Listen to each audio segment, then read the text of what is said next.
Well, good evening. Assalamu alaikum wa rahmatullahi wa barakatuh. A very warm welcome from a very cold Cape Town, which in our view, those of us who are in Cape Town, is probably the most beautiful city in the world. And you may not want to agree, but after COVID, please visit us. This is the Academia Library webinar, a continuing series of webinars that we have arranged over a long period of time. So Al-Ikhlas Academia Library in Cape Town welcomes viewers and listeners from Washington to Jakarta. I believe there are people in Kuwait who are logging on, the UAE and Saudi Arabia, and I believe there are viewers and listeners in East and West Africa. So welcome to you. Welcome to Cape Town.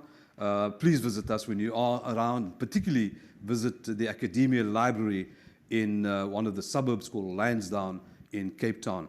We also welcome at the same time viewers from ITV and also listeners to Radio 786, and I believe that some of the other radio stations would be broadcasting a delayed broadcast of this particular important webinar. I think it would be right to thank the CAR Foundation in particular for its wonderful support. It's been brilliant in the way that they've come to the party. This webinar obviously is part of a series of talks, which is discussions and debates organized by the Academia Library as part of a campaign to educate, to empower, to ensure that people are aware of issues that are pertinent, that relates to us and to the rest of the world at the same time. So today's topic, therefore, is particularly relevant. Palestine, we know, is a global test of resolve to place justice above peace, to exact for people who have been systematically victims of modern day and ongoing ethnic cleansing, and through their deafening silence and indeed support for the occupiers of Palestine, much of the rest of the world continues to play a role in maintaining that status quo. And hence the topic today. We're talking about the possibility of the West Bank being annexed. In fact, it would have been annexed if there wasn't an uproar, a global uproar, in fact. And there's a good chance, given the nature and the history of the occupiers in Palestine, of doing as they please, in a sense, in very, very simple terms. They operate with impunity, so there's nothing that can really stop them. So this is the short background for the topic for today's webinar. It's the pivotal point around which attitudes and actions need to be changed, and sometimes even by force, if that in fact is required. Today, we are really, really privileged to have a panel of speakers who, in our view, anyhow, at the Academia Library, are some of the biggest or most important thinkers, if I may put it that way, in the field of the issue around Palestine. And today, I'm pleased again to welcome Professor Ilan Pappe. He is not only a specialist in his field, but I think he's become a family friend of ours here in Cape Town.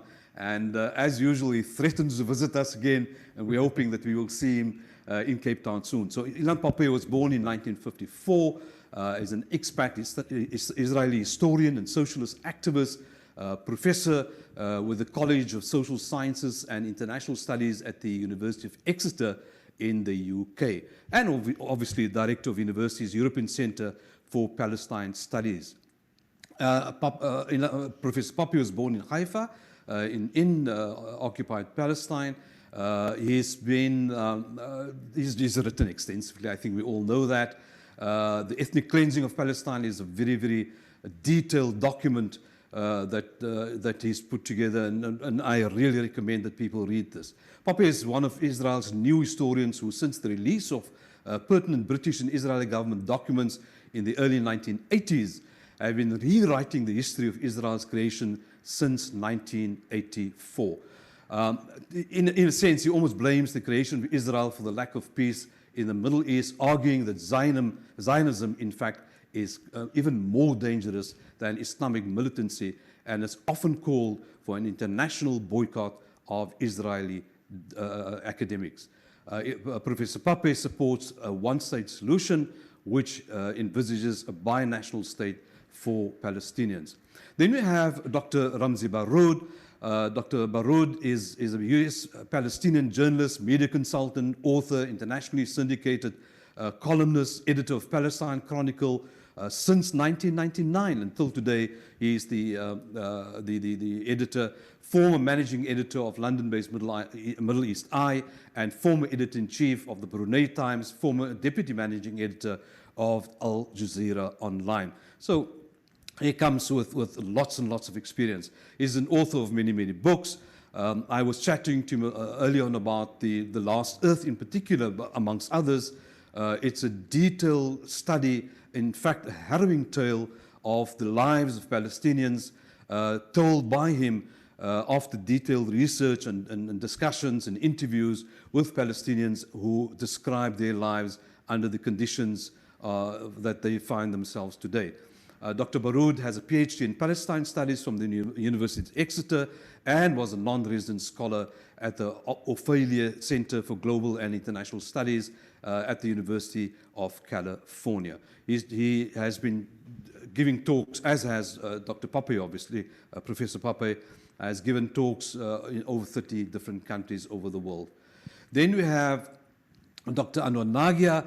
Dr. Nagia is one of Cape Town's foremost anti-apartheid social activists and the chairman of Element Investment Managers today, but he is more popular for his social activism rather, and the stand against injustice over a very, very long period of time.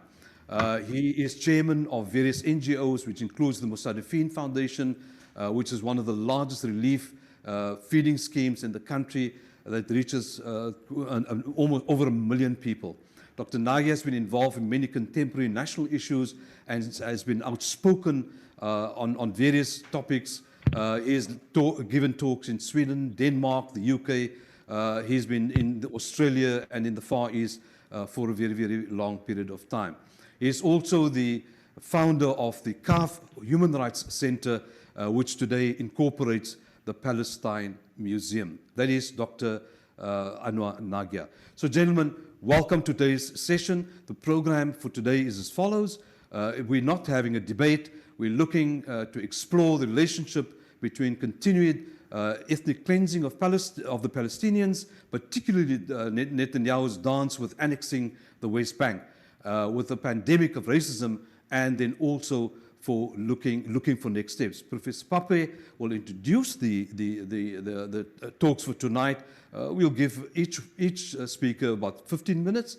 This will be followed by Dr. Ramzy, and then Dr. Nagia will follow suit. We appeal to those of you who are watching to use our social media to ask important questions. This is a very, very important debate and discussion that we're having today. So ask the important questions. We today have a panel that are probably the most qualified to give us a direction, give us answers, give us the kind of feel and touch for what is happening globally. So please log on. We set aside about 1.5 hours, 90 minutes for this debate. We'll take Q&As for about 20 minutes, and then obviously each one will be given a chance to give their closing comments, and then obviously we would be done for the day. So just as an introduction from my side, here are some interesting facts. Israel was formed in 1948. It has a population of about 10 million people, of which 74% are Jewish, about 22% Arabs. Interestingly, Israel spends about 4.5% of its GDP on research and development, which is the highest of any other country in the world. It also has 8,400 on average researchers per million in the country, which is the highest in the world. 1/3 of all US foreign aid goes to Israel, believe it or not. As recently as 2018, the United Nations issued 27 condemnations against various countries. However, 21 of the 27 were against Israel. There we go. So we have the floor open now, and I will ask Professor Pape to make his opening remarks. Professor Pape. Thank you very much, Jan. Thank you for the academic library. It's a great honor and pleasure to participate in this session with my dear friend, Dr. Baroud. And I'm very honored also to be joined by someone who I know contributed so much to the Palestinian Museum in Cape Town, which I was fortunate enough to visit it 6 years ago.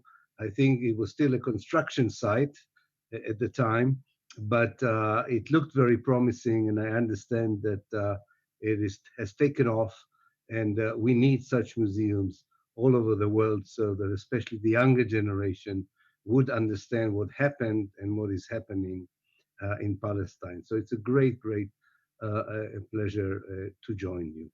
What I would like to do in the time allocated to me, so as to begin this session, is to do two things. One is to provide, as I see it, a wider context to the whole question of the intended annexation of Area C, which is 60% of the West Bank, according to the promises made by the Israeli Prime Minister Benjamin Netanyahu, and to contextualize it within President Trump's deal of the century and the Israeli policies of Netanyahu since 2009. And secondly, if I have a bit more time, also to comment on something which I know Ramzy is fully aware of because he has written about it extensively, the fact that actually the annexation of that particular area, Area C, as I said, 60% of the West Bank, that annexation has already taken place in many, many ways. And in many cases, the population in that annexed area has already been, unfortunately, ethnically cleansed by the Israeli forces. But I will come back to it, as I said later. The wider context is really the connection between the Trump deal of the century, which I would like to call the steal of the century, and the Israeli policies under Netanyahu's decade, so to speak, when it started when he came to power for the second time in Israel in 2009, and he remained in power 10 years later and until today. And there is a certain strategy behind his government's actions that parallel the ideas and concept behind President Trump's deal of the century. It's not a dramatic way. We're not using dramatic language if we will claim that the deal of the century and together with the Israeli current policies are an assault on the Palestinian people and on Palestine, which is parallel to the assault on the Palestinians during the Nakba in 1948. It's not the Zionist movement and its supporters are not using the same weapons that they used in 1948 to try and wipe out Palestine and the Palestinians, but the intent is the same intent. Recently, and quite rightly so, the Zionist movement and the State of Israel were described as a settler colonial projects, a terminology which I'm sure many people in South Africa are familiar with. And one of the logics of such a settler colonial movement or a settler colonial state is to eliminate the indigenous, the native population. And the catastrophe in 1948, the ethnic cleansing of Palestine, was one such attempt in the past. And of course, when this is still the logic behind a state and a movement, it changes its means, but it doesn't change its objective.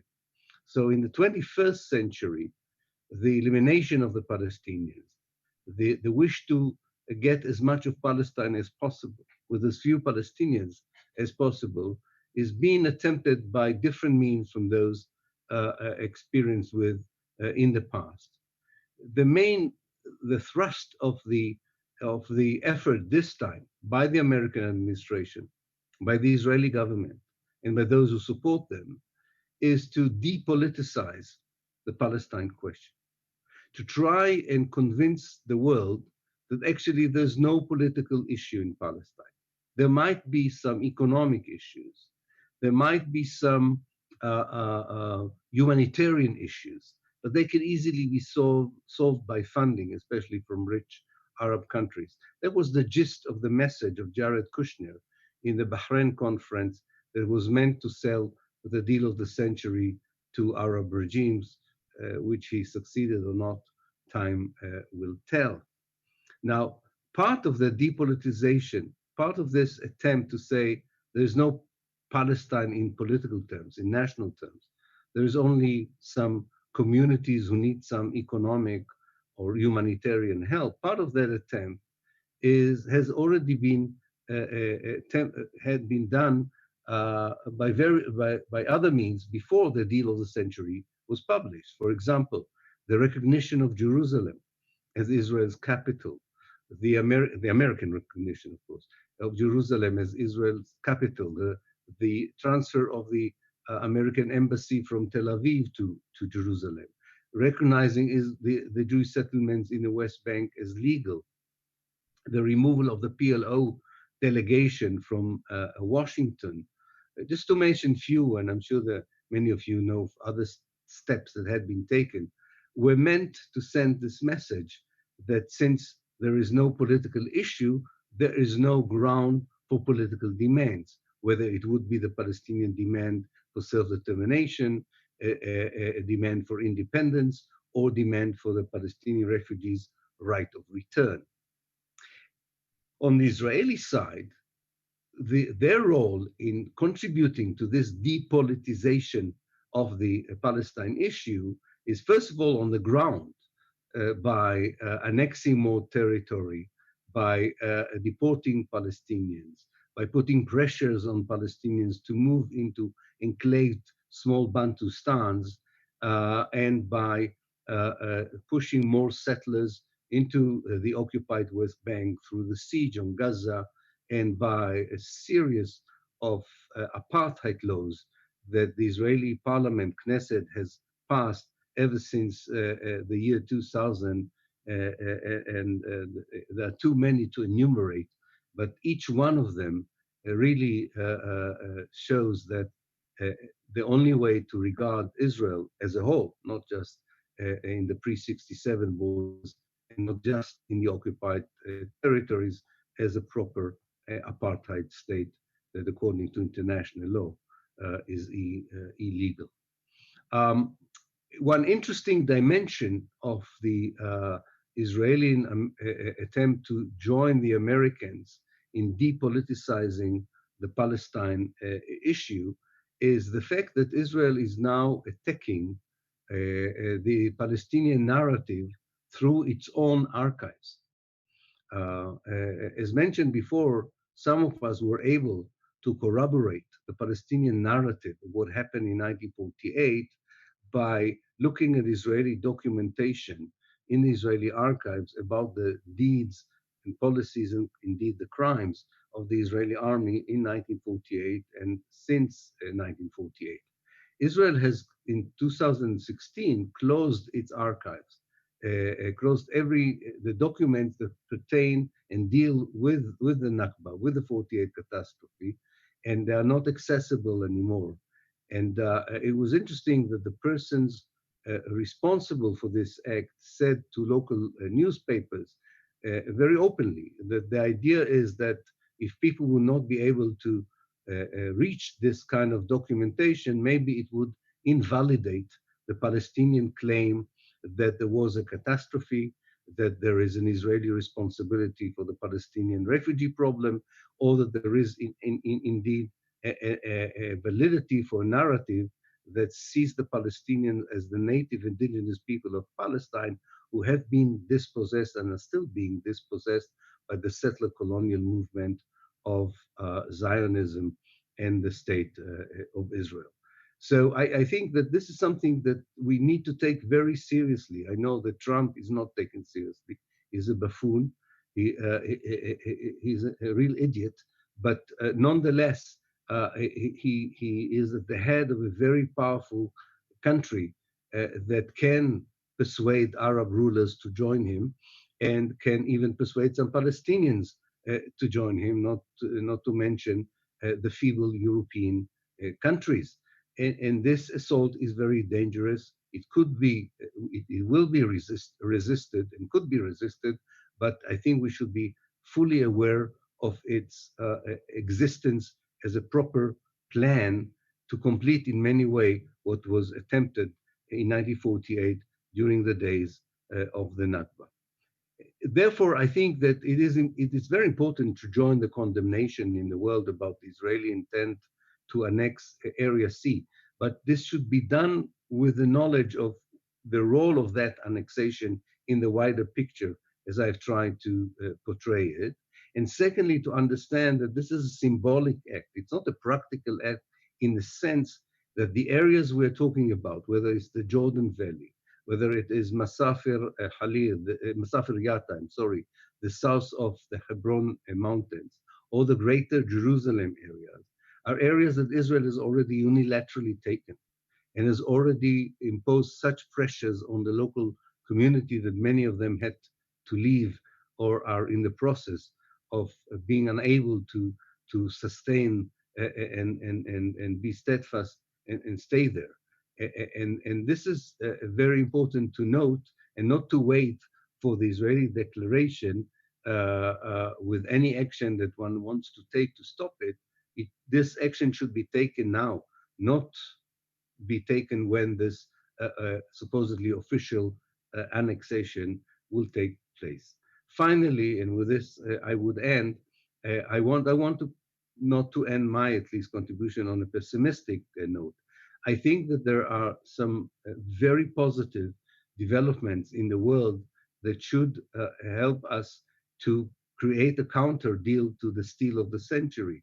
The fundamental movement in support of Palestine in the global civil society, the growing support for the BDS movement, a younger generation of Palestinians who are assertive and understand the importance of unity and are seeking a different kind of representation, political action, and movement.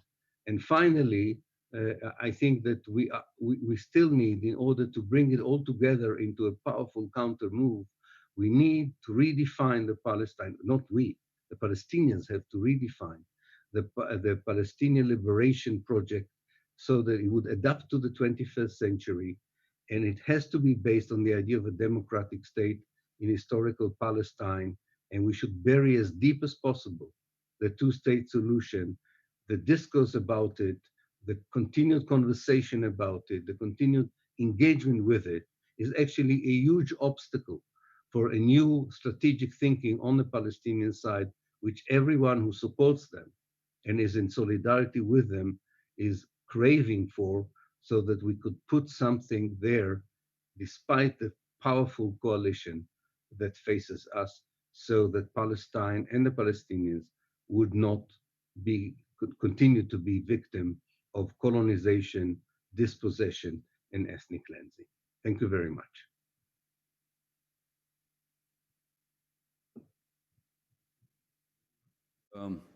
Thank you very much, Professor Pape, for your introductory comments. That was very well made.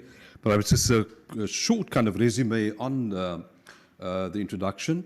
Professor Pape referred to the Trump's deal of the century as the steal of the century, which I think many of us would agree with. And he talked extensively about the attempt to change the narrative, to bury the Nakba in very many ways, one of which was the institution of Jerusalem as the capital of so-called capital of Israel, the attempt to move away from looking at the issue as a political issue, and the fact that they closed the archives, which I, to be honest, didn't know, to erase the memory of the Nakba and the issues from 1948. That's a very, very interesting development. But they ended off with a few positive comments, which says that there's increasing support for the BDS, for example, the Palestinian youth, generally speaking, globally speaking, in the diaspora, are all becoming quite a bit more active in the way that they're thinking about the liberation of the nation. The very, very important points made. Thank you very much, Professor Pape. Just to make sure that we encourage viewers and listeners, obviously, to send in their questions to 078 078-377-117. That's the number, 078-377-117. Don't forget that you can also actually get onto the Academia Library Facebook page. You obviously type in Academia Library, and also similarly the YouTube channel. Don't forget the Academia Library is instrumental in promoting topics of this nature. So be of support of what the work that we do, and with your support, inshallah, we will continue to produce excellent products of the nature that you see today. Next topic, next person, Dr. Baroud, you're on the floor.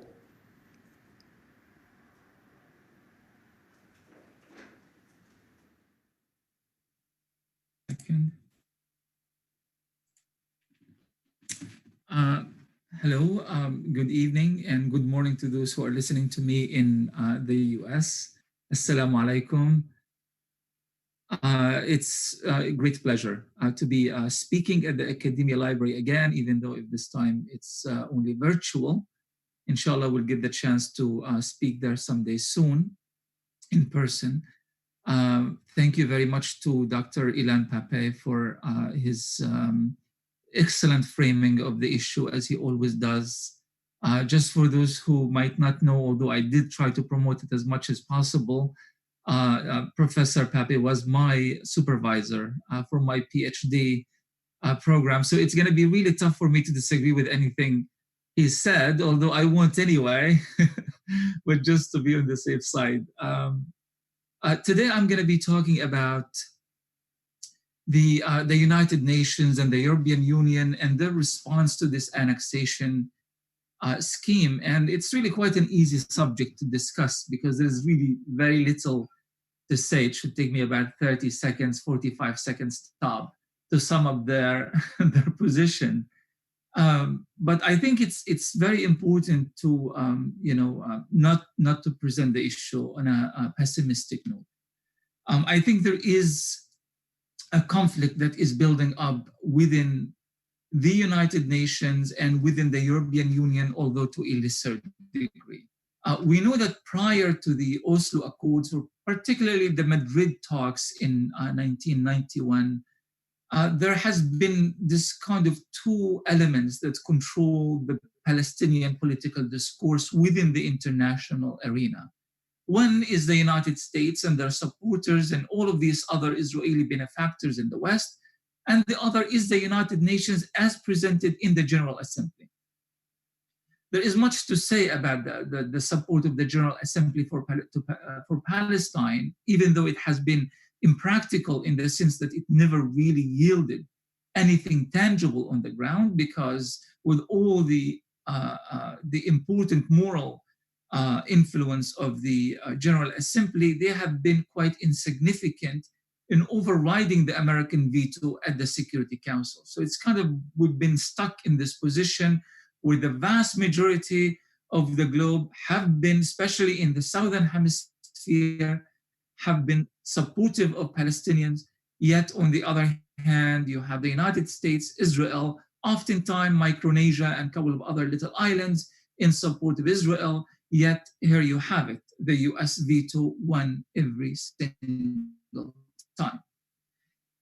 I would say this situation deteriorated with the Madrid talks and the Oslo peace process that followed, and the Oslo Accords in 1993, in the sense that the United Nations was kind of succumbed or was incorporated to the American political scheme in the region. The UN became a partner in American political dealings. They had a seat in every meeting that was always chaired by the United States, being Albright, Condoleezza Rice, whomever is in charge. The UN had a seat, they politely objected, they presented a statement, but they never really exceeded their position or the limitations that have been imposed on them by the United States. And this kind of the succumbing and the incorporation of the United Nations to the American political discourse and the American sinister political dealings in the regions have been quite disastrous for Palestinians.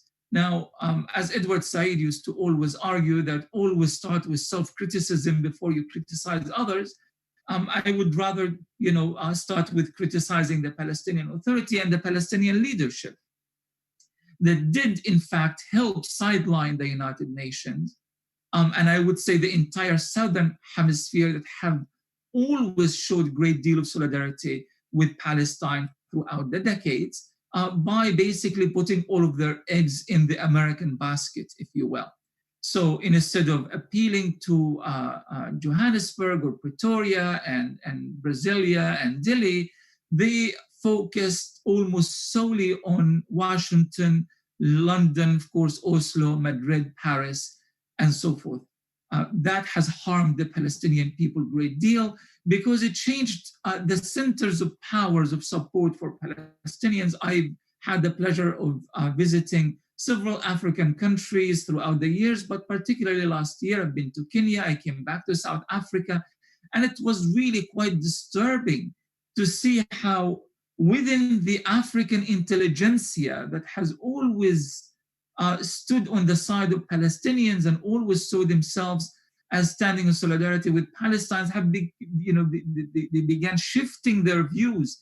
They are adopting more of an American Western discourse. They consume their news through Western media. And I found myself in this strange situation, having to answer to young people in Nairobi, for example, asking me why are Palestinians using terrorist means to achieve the freedom. And I found that particularly appalling, considering that the so-called Mau Mau revolution in Kenya is incorporated these very Palestinian means of resistance in the 50s and 60s and so forth, until they managed to achieve their precious freedom. So here we are back, kind of, finding ourselves being pushed to that corner of appealing to the Europeans, appealing to the United Nations, which is, again, once more under American auspices and American control. And that for us Palestinians have been quite harmful. I think it's absolutely essential that we start thinking outside this box and trying to rediscover this strategic depth that we've always had in Africa, in Asia, in South America, and reconnect with these countries. And just as little side note, I would like to say, Israel has rediscovered Africa recently, especially under the leadership of Benjamin Netanyahu, who has visited Africa more than any top Israeli official in the past, and has won the support of many African countries, and is now incorporated Israel in various sorts of economic and political arrangements, especially in East Africa, but also in West Africa as of late.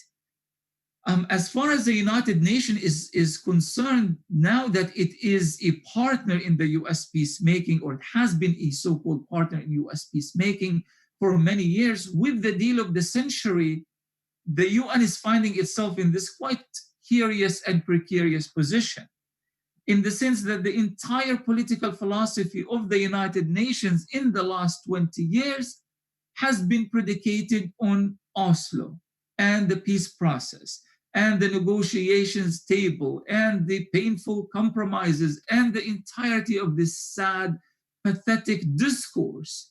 And here, Trump declares the deal of the century and eradicates that entire discourse that his own country has actually invented and created and sold to the United Nations and to the European Union as the only game in town. So I think there is a great deal of confusion happening, not just regarding the United Nations politics, but to the very political discourse that you use. How do I subscribe to terminology and insist on a language that was created by an entity that is walking away from that terminology, these terminologies in this language? So the United Nations now finding itself in need for recreating its own political discourse on Palestine. And that is going to take quite some time. Now, what is more interesting and more confusing is the position of the European Union. The Europeans are now insisting on adhering to the very position that the Americans have invented and betrayed. And you could see this in the way that, for example, not only dealing with the annexation issue.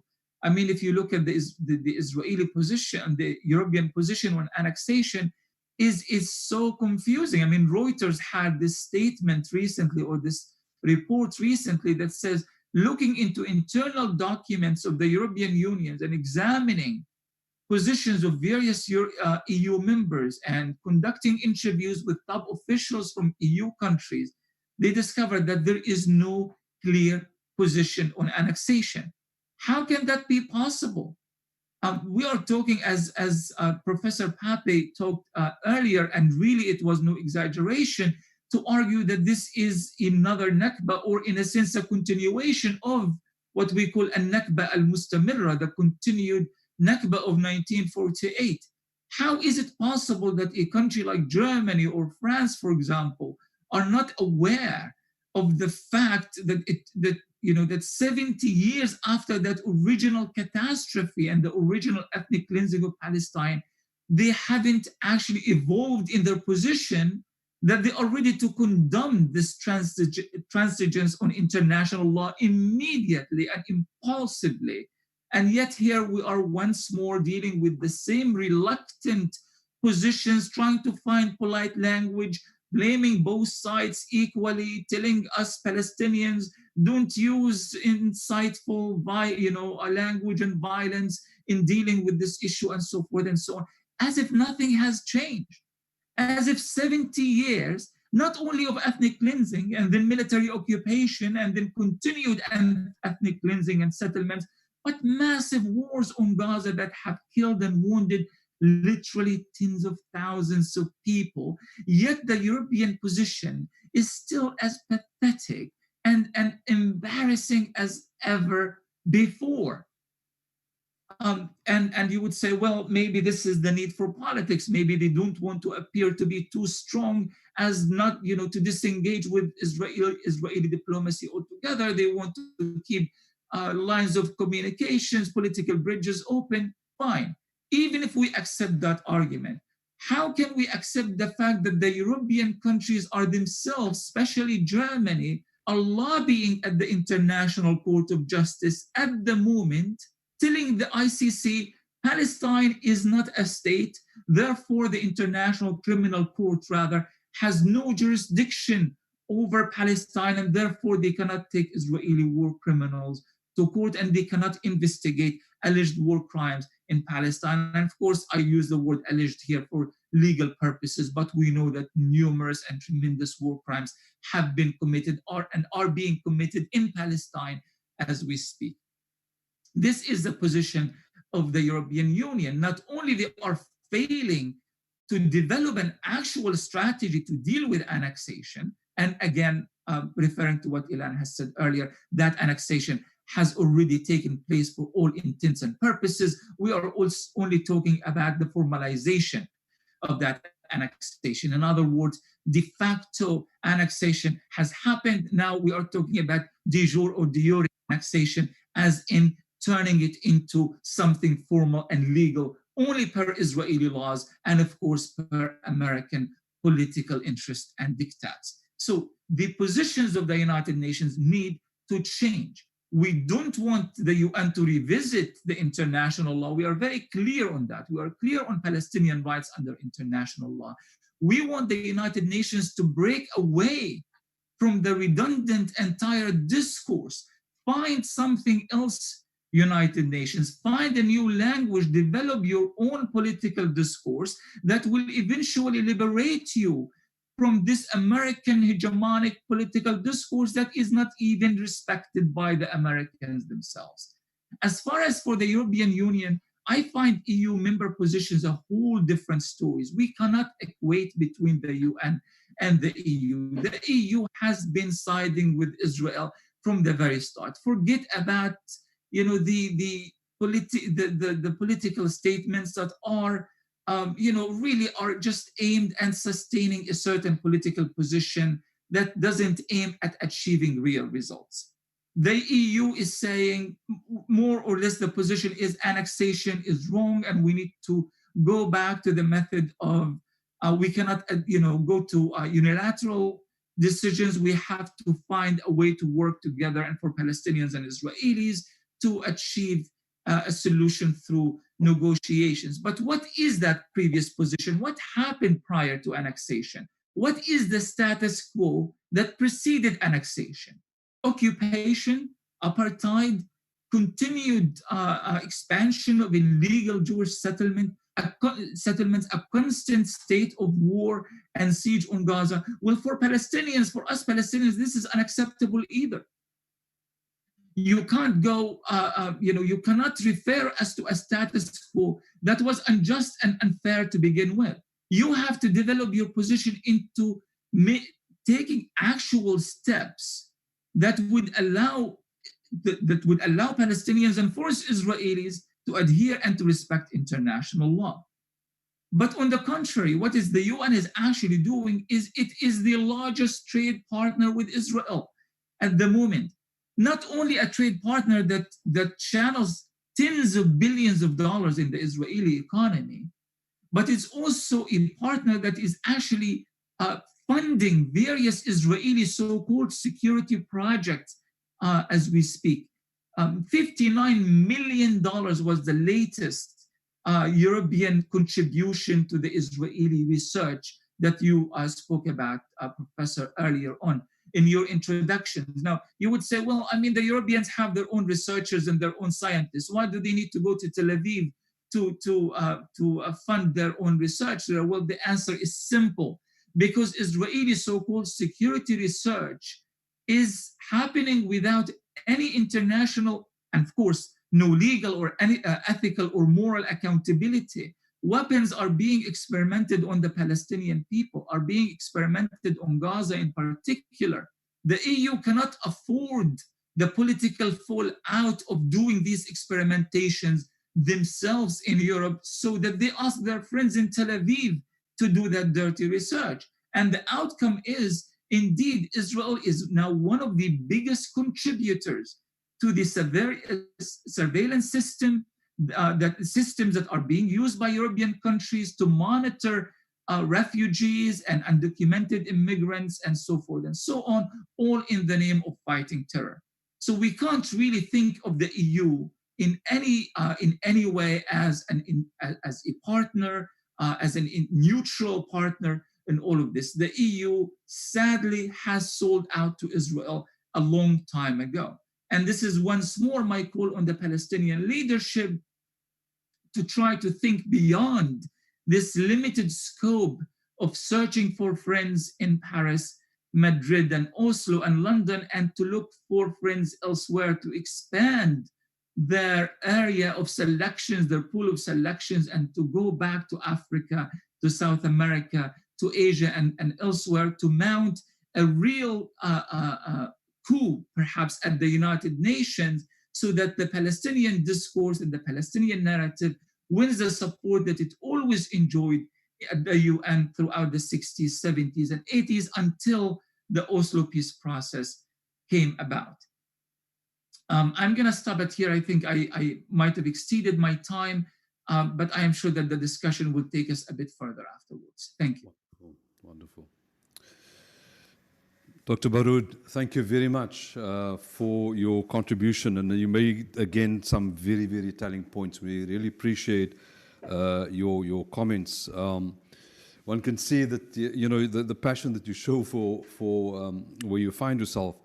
Dr. Baroud mentioned the kind of issues around the fact that African youth in particular have bought in to the narrative of keeping a distance from the Palestinian cause. It's a really, really troubling issue. The United Nations and EU has come on under fire from Dr. Baroud. He makes very, very valid points. In fact, I found that the Horizon 2020 program has so far supported the Israeli research engine, if I may call it that, up to $1 billion thus far. And that's a lot of that is strategic in the way that they use the funds to ensure that they stay ahead of the curve, in a sense, in oppressing not only the Palestinians, but the surveillance industry largely is based in Israel and obviously sold off to the rest of the world. I think we're running a bit short of time. You made quite a few other important comments, but I'd like to move as quickly as possible on to Dr. Nagia. But just before we go there, just a reminder that we are on the Academia Library platforms, both on YouTube and also on Facebook. Please make an attempt to get there. We've had quite a few comments, and I will take them later on from Zaid Lakhadin and also from Mahmoud Sangle of Muslim Views. Before that, Dr. Nagia, you have 15 minutes, please. Good evening. Assalamu alaikum wa rahmatullahi wa barakatuh. To Ilan, yes, you've been at the museum. And Ramzy, I'm not sure if you visited while we were in a construction phase. I don't know when you were in Cape Town. But it's certainly a pleasure to be on the program. And I want to thank the Ikhlas Academic Library for allowing us to share our views. But I want to start with the basic premise that the issue or the discourse for the Palestinian issue literally started in 1948 with the acceptance of the illegitimate state of Israel by the United Nations. And of course, in 1947, the United Nations adopted a strategy of partition after the declaration of the acceptance of Israel as a legitimate state in 1948. Fortuitously, in South Africa, in 1948 as well, we had the formation of the first apartheid state in South Africa, also accepted by the United Nations, and was probably equally as draconian as the apartheid state of Israel, which we know now is genocidal and, in fact, very, very taken the new way in terms of balkanization, in terms of the litigious way they're cutting up Palestine. And in fact, the annexation took place already in 1948. I don't believe that the annexation between the West Bank, East Jerusalem, as Pape and both Baroud has referred to, is already a fait accompli. The issue around it literally being done formally, if we look at the areas now, and you're right, Pape, Section C, 50,000 hectares of land has already been seized. Over 480,000 since 1980 settlers are there. Another 215,000 has just been done. And of course, the issues around the Jordan Valley region is deliberately taken so that we can establish little enclaves or bantustans of Palestinian refugees in little camps in a canton basis. So you pass literally about 522 checkpoints. You have 110 colonial settler points, and the entire region is already and have been under the control of the military occupation against the Palestinian people. We know that not only of the remaining Palestinians in the diaspora, which is about 7.4 million, more Palestinians, Arab Palestinians, outnumber the Israeli occupiers in almost the whole of Palestine. So annexation, whilst it's been a kind of throw card through this whole issue of the United Nations accepting or working with the Trump regime on the deal of the cemetery, I refer to it as the deal of the cemetery and not the steal of the century. It's probably a combination of both, because if one examines the issues around what the deal is, part of the deal is that there can and cannot be an independent Palestinian state for a period of 4 years. That's in the deal. There can't be any way that the native Palestinians can not recognize the illegitimate occupiers. Normalization must take place with the surrounding states, Kuwait, and of course, Saudis, Emiratis, Bahrainis. And of course, together, they must also condemn a pariah kind of state like Iran. That's part of the deal of the century. The $50 billion which the Palestinians or the new Palestinian state will get within a period of 4 years, it's only, I'm told, $27 million, and it's on a drawdown, drip-down basis over the next 10 years. And of course, the bulk of the money goes to Israel for protection and services. And in any envisioned Palestinian state, all security apparatus must be the preserve of the Israeli government, the illegitimate Israeli government. So it is really probably a deal of the century. We're talking about a graveyard which is left for Palestinians. And of course, there's no right of return to any of the 7 million, except for 30,000, which Trump thinks it's a concession, and 30,000 people is hoping to return in that particular basis. So the deal of the century is really the deal of the cemetery. And you're right, Ramzy and Ilan, that you don't have any European country that has any moral fiber to stand up against the American hegemony, not only for the region, but also within the European discourse. And Europe themselves, with the rise of nationalism, favors to an extent the Israeli position, and it also favors the Trump's position. And we'll have to see what happens in November of this year, except US foreign policy will remain the same, no matter what regime is there. It's probably just a lighter version of the same thing. So presently, in East Jerusalem and even in the West Bank, you have about 1,000 kilometers of roads, which is to the preserve only of the settlers. No Palestinian can use these roads, and they have to either migrate to family members across this canton through tunnels, through bridges, through checkpoints, through outposts of the settlers, complete interference, farmlands, schools, places of worship, all of which is already been taken, and you're left with a complete humiliation. So the UN is not only complicit, but I think they've never, ever acted in a way that can respond to the issues which they introduced in December 10 of 1948, which is the Universal Declaration of Human Rights. And the basis of the Universal Declaration of Human Rights, some 15 strong points. Some of it is that people cannot be subject to torture, that the occupier cannot displace people, and thirdly, there must be that the people that are even conquered must have some kind of nationality. The Palestinians don't have a nationality. They were occupied by people with a land into a people that had a land. And all of these have never, ever, for the last many, many years, and obviously since Oslo, it was a breathing space, since the 90s, since the Oslo Accord gave the UN some kind of breathing space, post the 67 agreement with the green line being drawn between what they call Palestine and, of course, the Israeli state.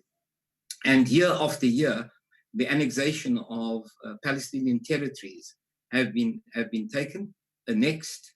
Homes, you know, the last few months, over 1,800 homes have been completely demolished under certain orders that it didn't have building plans. We know that's not true. People have been maimed, people have been killed, not only since 2014 with the closure of Gaza, but in 2008, 2009, worst atrocities has taken place ever since.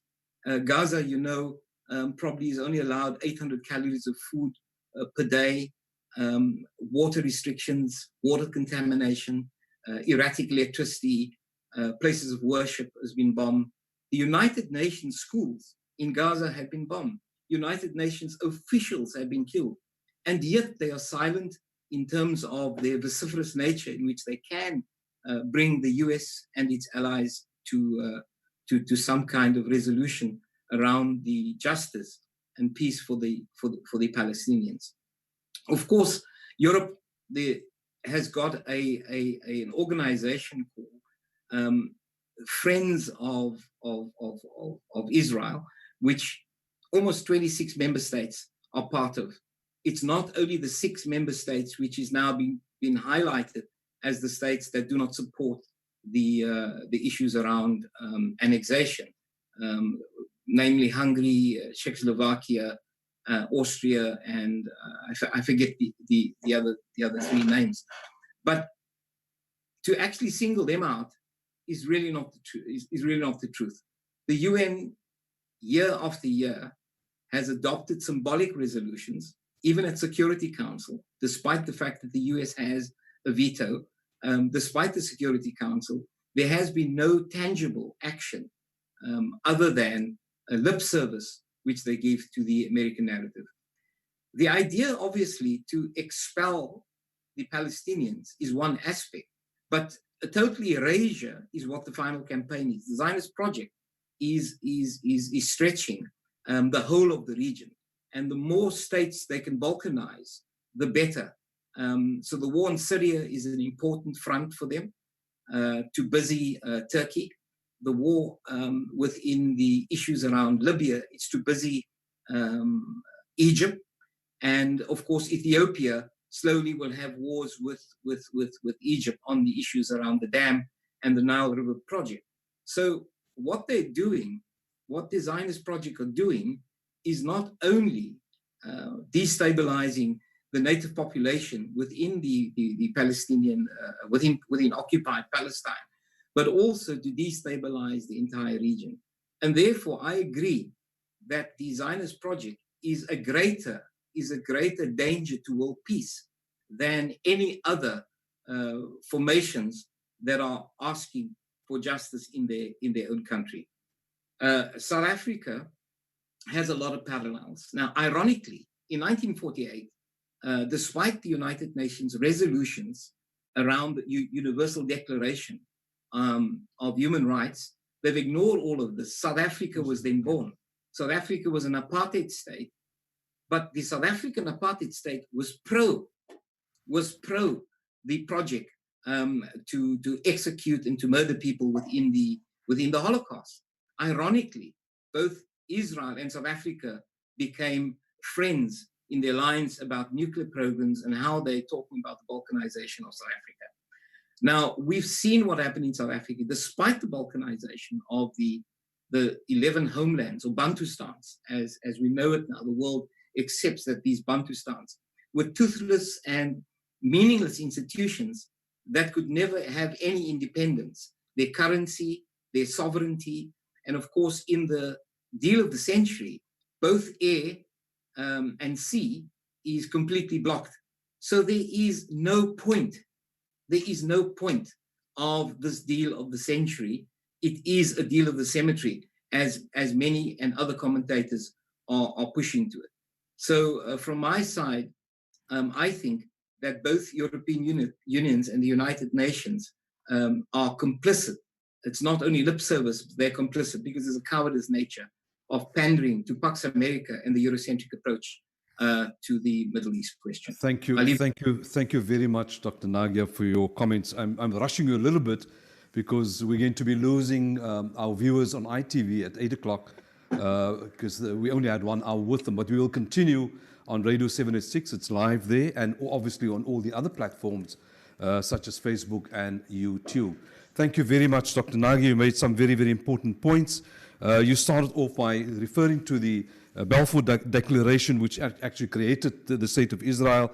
And interestingly, the comparison you made with the formation of the Nationalist Party and their winning the elections in those years, which set the trend for South Africa to become a pariah apartheid state in 1948 is an important one.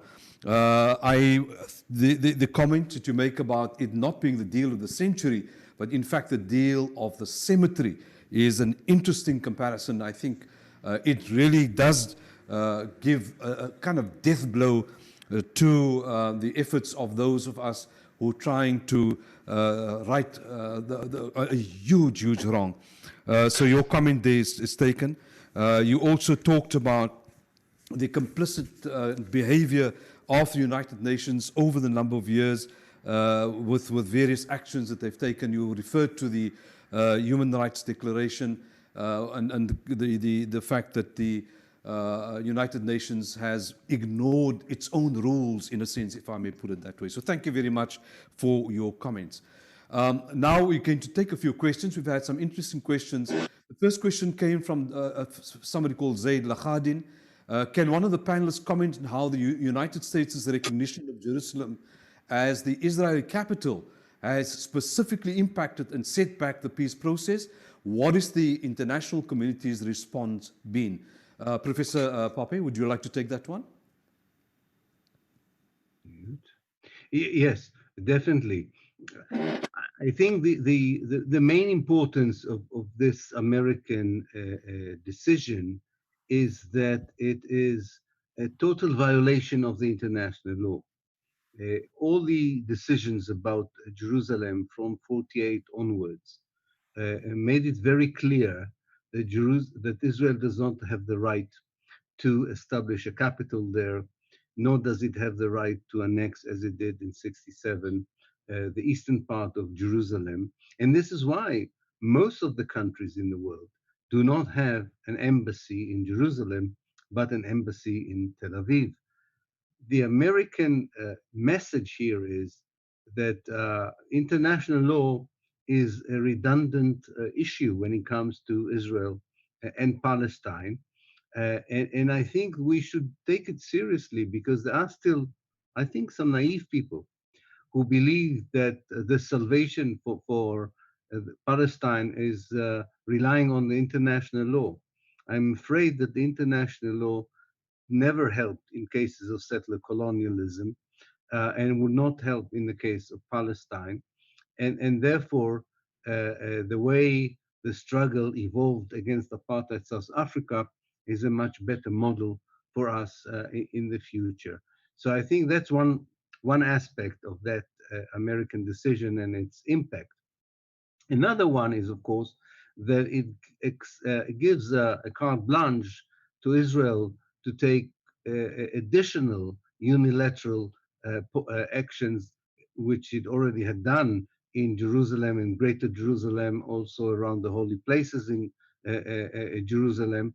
And with this kind of backing and this kind of an umbrella, this could lead to further violation, not just of international law, but the basic religious rights, especially of Muslims, but also of Christians in a city that should be holy for everyone. Thank you. Thank you very much, Professor Pape. The next very interesting question from Mahmoud Sangle is the assistant editor at Muslim Views here in Cape Town. What is the future of BDS in the broader movement of boycotting Israel in the light of figures like Noam Chomsky and Noam Finkelstein questioning these strategies? Can Ramzy, would you like to tackle the one?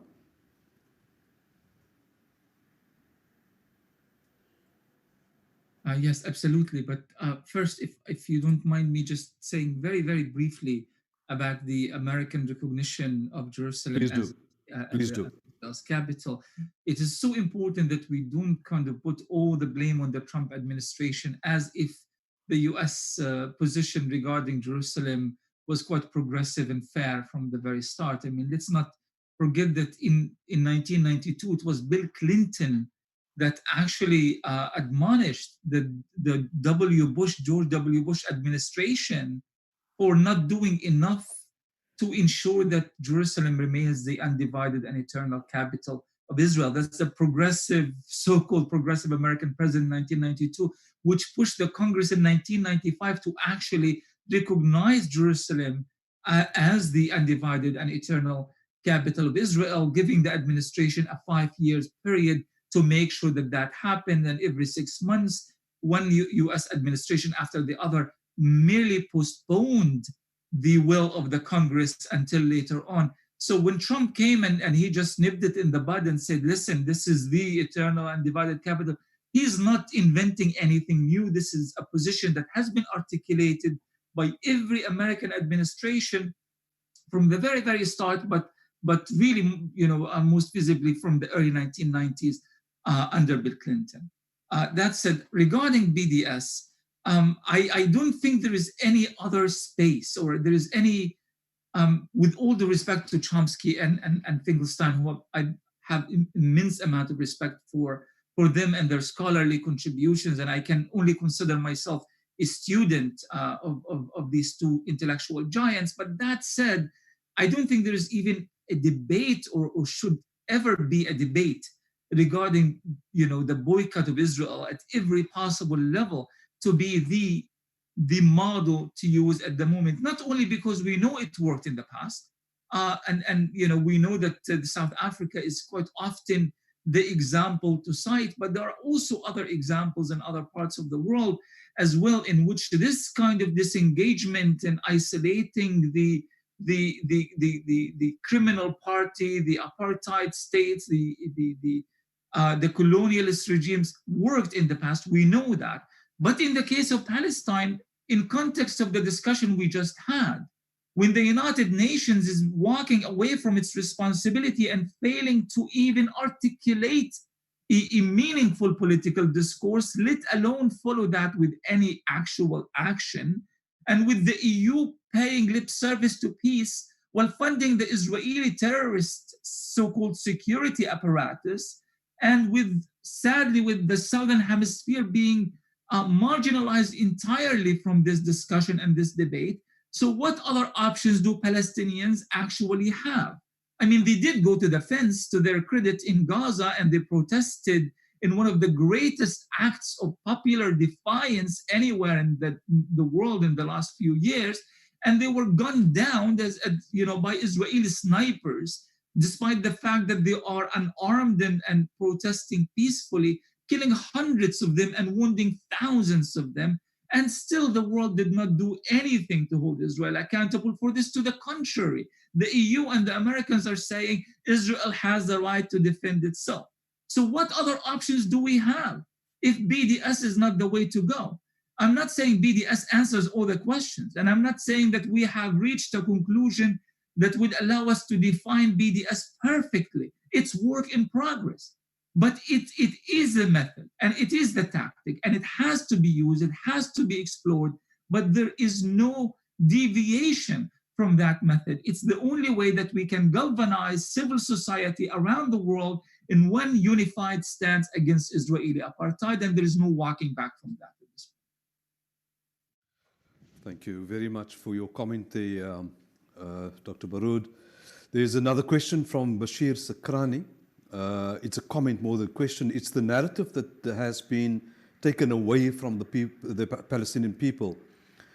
And he makes an interesting comment here. He says, its leadership needs to take stock and bring forward younger, passionate, and more eloquent people. Your comment, Dr. Nagia.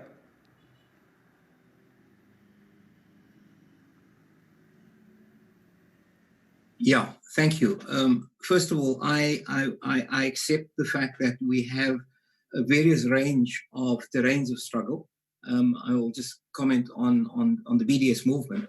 I think one of the success stories in South Africa with regard to the apartheid regime and the dismantling eventually of the apartheid regime and its allies, both in Europe and in America, because despite the fact that the United Nations declared apartheid a heresy in the early days, they still, after 60, 70 years, accepted trade. Europe traded successfully with the apartheid state of Israel, and of course, America and others had vested interests in terms of the capitalist formation and classes. But we, in the South African arena, to answer the question of the other person, why is there no youth, or why is there not youth activism around the resistance? I won't differ. I think there's a lot of resistance by the youth in various sectors, but we have a difficulty in some of the formations in Palestine, that the Palestinian Authority, to an extent, was literally batting for the Israeli regime, where they've arrested, detained, and became the police force on the ground for the Israeli regime. And in return, payments, and of course, I know it's very difficult from the outside to say that, but we never had collaboration as institutions that have helped the occupier to manage the restless natives, as it were, in the South African term, and how the colonizers used to refer to us. So the BDS movement is one terrain of struggle. In South Africa, we had the church movements, we had the sporting movements, we had the anti-apartheid movements globally, and also in South Africa and the continent. And you had alliances with the labor movement, all sections of the South African society, with the youth was one, to an extent, coherent form. Obviously, we had differences within political movements. You had the left-wing movements, you had the ANC, you had the PAC, you had the Black consciousness movements, and of course, the movements were probably not homogeneous, but they were different, but they were movements at all. In Palestine, I think there's now a sense of conversion. The hope for me is that, the Palestinian Authority, Mahmoud Abbas and others, saying that we've now suspended discussions with the occupiers, probably hoping for another kind of compromise, but it gives groups like Hamas and the other formations, political formations on the ground, and the left within the Palestinian movement, an opportunity to have one united front. Now, it is difficult. There's populist fronts, and there's obviously ideological fronts that will confront this enemy. In the case of BDS has a small financial budget, but it is powerful across the world. The Zionist engineers have set aside something like $3 billion to combat the effects of the BDS movement. Now, that in itself says a lot, that they're not only buying up governments, but they're buying technology, they're arresting more people around the world. They even got Australia now, to not only Germany, Ramzy, Australia is also batting for to say that Palestine is not a state, and therefore they're not part of the Rome Statute, and you can't bring a case against illegitimate Israel. So for the youth, I think that's not a new phenomenon. Many mothers and daughters have seen many mothers have seen their daughters and sons being martyred. The Great Return March, you're right. Snipers, bombs, phosphorus, killings, and maiming. And I said on another program the other night, what they are doing in terms of their genocide is exactly what happens in the Vietnam War. They would injure people because they would injure persons, and particularly the breadwinners. They remove the eyes, they shoot the legs, and they do not kill people in the same intensity, rather injure people so that you can then neutralize an entire family. So when a breadwinner is injured, it means that the family doesn't have a capacity to earn. So you take that entire family out of the terrain of struggle to an extent. And this is the Holocaust. This is the genocide. This is what our country should see. This is what every country should see, So we've been very kind of kid gloves with the UN. We've been very kid gloves with the European Union. And I think it's time that formations like ourselves, the Human Rights Center, the Palestine Museum, have broader alliances with the global front to speak to the body politics of the indigenous countries or different countries to rise up in a probably a more coherent form. I see that hope, and I see that youth themselves, even in South Africa, have a low propensity for the non-delivery and, of course, these injustices. Africa, just if I might end. So they bought up many of the churches. They went and have actually went shopping. And I'm not doing this in any way to embarrass churches, but they've, in fact, in South Africa, had a way of funding different church groups and formations, and that they're doing this in Africa. Ethiopia is a concern for me. There's vulnerability, there's going to be destabilization, but they've done so in Sudan, they've done so in Ethiopia, and you're right, Netanyahu has done his rounds with a checkbook. Sadly, no, it's an American checkbook that he uses. I'd leave it there. Thank you, Dr. Nagia. Thank you very much. There are a couple of other questions I'd like to take from listeners and viewers. Another question from Mahmoud Sangle from Muslim Views.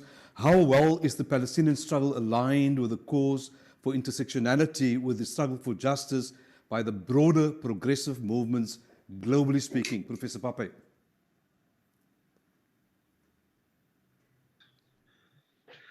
Well, I think that the struggle is in tune with other struggles in the sense that it is the issue for indigenous people fighting for their rights, for a workers' movement fighting for workers' rights. It is the kind of flag that they would wave when they're talking about their own situation of injustice and when they want to show solidarity with injustice in the world in general. So in that respect, that's what I meant in my opening remarks. There is this amazing, there is this, sorry, there is this amazing solidarity network and change in mood that has already been taken place in the civil society that is partly due to that networking that is working. However, I think it is not exhausted yet and has been not exhausted yet and not been exploited yet in a way that would affect the policies of governments and political powers. And I think one thing that is missing maybe is to find this bridge between what I would call politics of identity and politics of identification. Uh, I think in the past, there was a sense that the Palestinians were looking for similar struggles, that is, anti colonialist national struggles. I think what everybody learns now in the 21st century that people who are colonized by settler colonial movements and workers that are being oppressed by neo capitalist and neoliberal systems are victims of this very same injustice. And I think that for the first time, you can see Palestinians are also connecting to the struggle of indigenous people, Native Americans, African Americans, and Aboriginals, and many other people and social movements. In other words, we need to universalize the struggle in Palestine because there's so many people that already on an intuitive level see it as symbolizing injustice elsewhere, not because it's the worst kind of oppression, it is one of the worst, but not because of that, because of the double talk, because of the exceptionalism, because of the hypocrisy that the political powers in the world show towards this question. It becomes such an issue that can connect demonstrators in Ferguson in the United States with the people who demonstrate on the fence in the Gaza Strip. And I think this kind of solidarity should be strengthened and would be the counterbalance to very cynical political elites in different parts of the world that because of intimidation or timidity, I don't know why, do not dare to do what most of their people want them to do, which is to take a clear moral position towards the suffering of the Palestinians. Thank you very much, Professor Pape. Another question from a viewer or listener, Zaytun Abed. It's known, she says, that there are divisions amongst the Palestinian people. Is this in any way a setback for the Palestinians? Dr. Baroud? I wouldn't apologize for this division in any way. And I think Palestinians are, in fact, responsible for finding a common platform to channel their struggle and to channel the energies of their people that are absolutely incredible. I was in an interview recently with the wonderful Israeli journalist who said something that disturbed me, although he did not mean it, he wasn't intentionally trying to be hurtful, when he said that, Palestinians, it's going to take another generation of Palestinians to bring about change in that sense. And I was like, no, that can't be the case.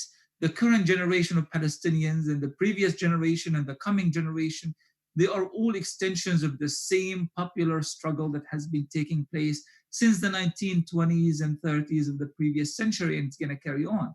The problem is not with the generation. The problem is that the kind of leadership that we have is sadly quite corrupt, self-seeking, and self-centered, and it's unable to see beyond its immediate interests and immediate needs. So we need to, and this is not a call for violence or anything, but we really need to look beyond the Palestinian Authority and Mahmoud Abbas and his ilk. We can't possibly articulate a Palestinian liberation struggle and move forward in that direction when we have the kind of leadership that we have in Ramallah at the moment. It's just not even open for conversation, considering the kind of damage and the kind of harm that they have done to Palestine and the Palestinian people for many years. Just quickly, if you don't mind, just a few seconds, just commenting on and I want to thank Dr. Nagia, for his lovely articulation of the situation in Africa. We can't emphasize how important that is, and the role of South Africa and South African civil society organizations in trying to shield us from the Israeli harm that is happening in Africa at the moment, and to try to, bring back Palestinian solidarity and the conversation of Palestinian solidarity back to various African nations. Absolutely important. Just quickly regarding what Professor Pape had said about the common struggle and the intersectionality. In South Africa recently, I was approached by two gentlemen who came to thank me. They said, "We are here to thank you." And of course, they were not thanking me personally, but as someone that in their perception represents Palestinians, for the contributions that Palestinians have made to the South African anti-apartheid struggle. And I was a little bit baffled by that. I know that we've always stood in solidarity with our comrades, sisters, and brothers in South Africa, but not really, at least in my opinion, it wasn't so tangible that we deserve a thank you for it. And it turned out that these two gentlemen, who were not very much involved in what's happening right now regarding Palestine and Israel, were actually part of the underground ANC movement in South Africa, and they fought against the apartheid government and its military, and they were actually trained by PLO fighters in Algeria. And I was, it was kind of a rare moment of pride that I felt like, my goodness, at one point we had our priorities straight. We knew what we were doing, and we were so brave and bold in how we did them. And yes, absolutely, the nature of the struggle is different. Now you have these identity struggles all over the world. And previously you had national liberation struggles, but the idea is still the same, is the fact that we need to explore these potentials, and we need to connect with indigenous communities and indigenous struggles, from Hawaii to the Maori people, to the Zulu-speaking people in South Africa, and so forth and so on. And it is not just symbolic, and it's not just sentimental, but it is important in the sense that eventually, with time, we will be able to see and push that kind of popular solidarity into the political sphere, as we see happening with the Democratic Party in the United States at this moment. At one point, Democrats seemed to be so in love and so enchanted with Israel. Yet right now, the rank and file within the Democrats is actually anti-Israeli occupation. And it is because of this kind of grassroots work and support that has been galvanized for many years. So we need to continue putting a lot of focus on this issue. It will take time, but it will eventually make the difference, in my opinion. Thank you very much. Professor Pape, there's a question from Ahmed Patel, who asks, will the Arab countries and countries such as Pakistan, Malaysia, Indonesia, and so on have the courage to stand up and fight the illegitimate Zionist state of Israel militarily? That's an important difference. Is that a possibility at all, do you think? Yes, well, I don't know enough about the governments there, although I've recently, for the first time, visited Malaysia. Um, I think that it's really a process that has to take place everywhere in the world with regard to bold positions by governments when it comes to the Palestine issue. And I think even in countries, and this would be true some Muslim countries in Southeast Asia, as far as I understand, where at least the official position is far better than that of Europe or the United States. Um, Even there is kind of a careful discourse that accompanies the official position, very much in line, I would say, with the PA idea of how to portray the conflict or the agenda or the real problems of the Palestinians. And therefore, it is still within the discourse of the two-state solution.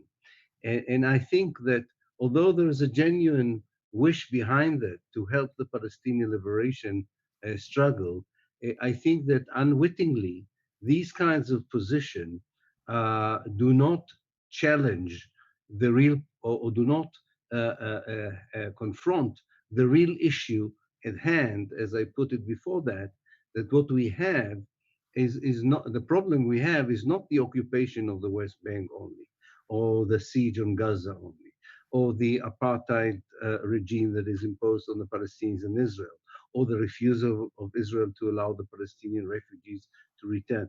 These are all symptoms and aspects of the main problem, which even those more friendly governments towards the Palestinians do not dare to articulate as one big problem. And the problem is the Zionist ideology that informs all these actions. The fact that you have a settler colonial state that is an ethnic, racist state that exceptionally within the West, within the so-called community of civilized nation, receives a particular treatment, which says, in your case, you can violate every international law that we know. You can be a proper apartheid state. You can commit war crimes and crimes against humanity, but we will still talk about you as the only democracy in the Middle East that maybe has to compromise with a small Palestinian state next to it, and that is the whole issue. The small territories that you have occupied here and there. We need a proper change in the vocabulary that we are using. And I think this is already happening in the civil society, but it needs to move into the mainstream academia in some of the countries that were mentioned, into the mainstream media. And maybe if it will happen there, it will influence more difficult kind of bastions, Zionist bastions, like the United States and several countries in the West. Thank you very much, Professor Pape, for your comments there. I think we need to start wrapping now. Just a final comment from Anjumara Khan, who says it's sad but true, and it appears as if corrupt leadership is the core problem. And then she says Nelson Mandela was so supportive of the Palestinian struggle. I think we know that very well. Unfortunately, Professor Pape and Dr. Baroud, we have a curfew that starts at 9 o'clock South African time, which the president announced early in the week. So we need to start wrapping up now. Otherwise, we'd be arrested and thrown into jail for breaking curfew in South Africa. So in closing, Dr. Nagia, you have 1.5 minutes, please.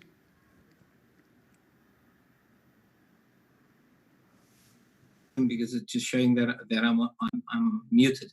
My apologies for that. Yeah, thank you both to Ramzy and Ilan for their summations and literally giving us a better understanding.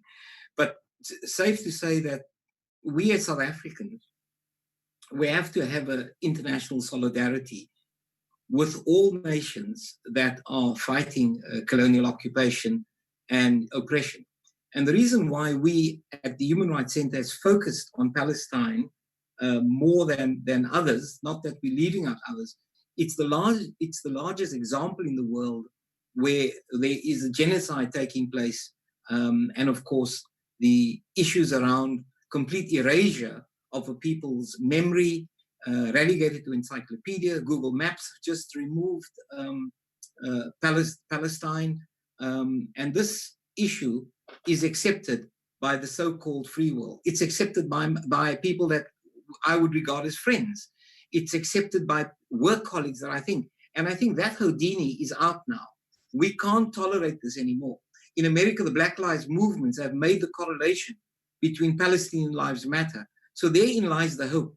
The hope is not only in a spontaneous uprising of the Palestinian movements joining forces, but the hope for us is to get all of the peace-loving citizens in all of the free world, or peace-loving people, to agitate their governments and to agitate the social movements on the ground.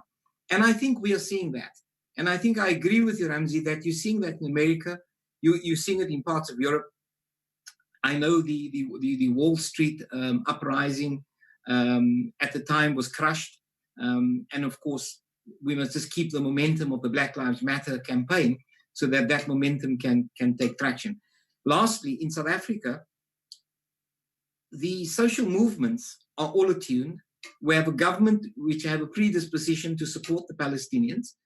We must move them away from the two-state solutions, because that's just a simple way of deflecting the argument and covering up the atrocities. So longer we move to a theory of an assimilation of everybody in occupied Palestine to a one single state is a better argument, because then you can speak more of the atrocities that are taking place. I want to just thank the Ikhlas Library, Shabrin, yourself, Brother Ilyas, and others for giving us the opportunity to share the platform with these two luminaries, global luminaries on the matter. We thank you for allowing us to share this notes. Thank you very much. That's Dr. Nagia. And before we say final goodbyes to him, just a reminder that the Academia Library, because obviously we closed, we kind of redeploying our energies and our resources to ensure that we continue to provide not only South Africans, but globally speaking, as we now have an audience that appreciates the work that we do and obviously supports the library that they have done over a number of years. So thank you very much to those people. And again, just in closing, we're going to ask Dr. Baroud for his closing comments, please. Dr. Baroud. Yes, thank you very much. Really, I very much appreciate this invitation and all the wonderful things that have been said, and I concur and I agree with pretty much everything here. I just want to say, the last thing I would like to say is that we need to liberate ourselves entirely from the discourse of the past. We have to look forward into a whole new language, a whole new alliances, a whole new thinking. We can't be chasing after Trump to be nicer and to wait for Joe Biden to be slightly and tad more fairer to Palestinians and so forth and so on. We've been playing this game for such a long time. The same game that we have played regarding Israeli elections and Israeli politics. We were hoping that Benny Gantz is slightly better than Netanyahu and Peres is slightly better Shamir and so forth and so on. And we always came back empty-handed. We need a whole new thinking regarding this. And I think we really need to be opening up so many new channels of discussions and kind of to create an integrated political discourse regarding Palestine that involves Africa and that involves indigenous people everywhere and involves countries that have been marginalized from our political discourse for such a long time. So I would like to finish with this and say, let's think practically, let's take real practical steps into that direction and let's recreate that unity around Palestine and translate it to something that is politically tangible at the end of the day. Perfect, wonderful. Thank you very much, Dr. Baroud, for those closing comments. The last person to give us his closing comments, Professor Pape. Yes, thank you again for allowing me to participate in this important webinar, and just probably repeat what the two other distinguished guests have said. And this is not to lose hope, and to believe that with the right campaign of informing people, of teaching people, of making them aware of what happened and still is happening, as Ramzy said, the ongoing catastrophe. I'm sure that anyone with a modicum of decency in them would be rallied and would be easily recruited to this most important struggle for justice that represents all the other struggles against injustices in our world today. And we are facing a conspiracy of silence here and a campaign of silencing by governments, media, mainstream media, and academia. But we have tenable successes and achievement in the struggle against this silencing, and we should continue, whether through Zoom or whatever means we have, because when it comes to the truth, the Palestinians have nothing to lose, and we are all on the right side of history. It's a matter of time, and it will happen as it did happen in South Africa. Thank you very much. Oh, wonderful. Thank you very much, Professor Pape, for those final closing comments on your part. I must say, I really appreciate your time. It was fantastic having you people on this very, very important topic. And hopefully we'll do it again. Let's give ourselves some breathing space. And we'll try and reconvene perhaps in a couple of months' time to have an update of sorts on this very, very important topic. Gentlemen, you've been wonderful. Thank you very, very much. That's the closing for today, and I can only end up with thanking listeners of Radio 786 and obviously ITV viewers for tuning in. This particular broadcasting will be available on the Academia Library Facebook page and also the YouTube channel. Please, people, those of you who are listening, if you are into Facebook, like our page, which will allow you to continue to get updates on material that we produce. Excellent material of very, very high quality. People from all over the world would be participating in our discussions and debates that we will have on a continuing basis. So thank you very much. I must thank the academia team in particular Dr. Ilyas Parker for his sterling support and guidance always. Anwar Abdurrahman, who's been the backbone of what's happened here today. Shanazi Ibrahim for the constant feed, the support that she always gives. Mohammed Jaffer of On-Screen Productions and his assistant Wesley, and I forget the co-assistant's name now. And obviously the CAF Foundation, where also the Palestine Museum today resides. So thank you very much. Jazakallah khairan to you. Assalamu alaikum wa rahmatullahi wa barakatuh, and good evening to everyone.